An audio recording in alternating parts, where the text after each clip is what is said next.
Town එක පැත්තේ ආවා. මේ දවස් කැම්පස් එක යවලද? මේ මාසෙම නිවනට. ඉතින් කැම්පස් එක යටි ගියාම කොහමද? ෂේප් එකේ කරගෙන යනවා ඉතින්. අවුලක් නැහැ. නැත්තේත් නෑ. එහෙම කොහෙම කියන්නේ? නෑ ඉතින් ඔක්කොම ඉංග්‍රීසියෙන්නේ තියෙන්නේ. ඔව් නේද. මේකනේ මොන පැත්තෙන්ද කැම්පස් එක ඉගෙන ගන්න? මල් ලෝ පැත්තෙන් තමයි ඉගෙන ගන්න යනවා. මේ ඔයාගේ අර මල්ලි ළඟදී ගෙදර ආවේ නැද්ද? ආවේ නැහැ ළඟදී ගෙදර. ඇයි ඒ වුණාද? ඔව් අර මේ පොරගාව එක එක අර පොත් ගොඩක් තියෙනවනේ.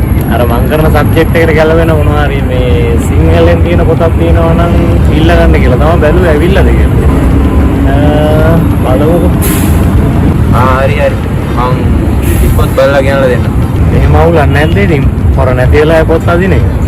ඒක අවුලක් නේ. මම ටිකේ බය නැතිනවා. හරි එහෙනම් තෑන්ක්ස් ඈ. ඕක මොකද්ද? එනම අයියා. හරි බයි.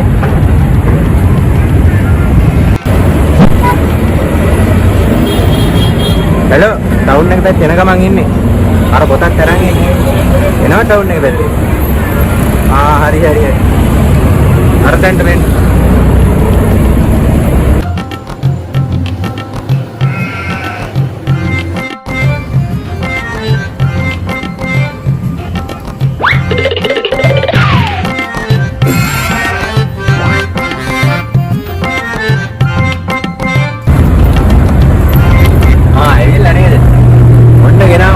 ලෝකෙන සිංහලෙන්ම තියෙන පොත.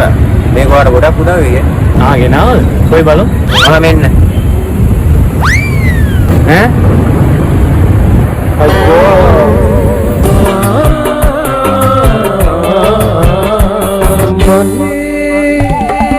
මට පිටයි කරන ආදරේ තනිකමේ පාළුවේ උන්නා ඇතිලු පාදුවේ එලා ගන්නේ මමයි නුඹ මනේ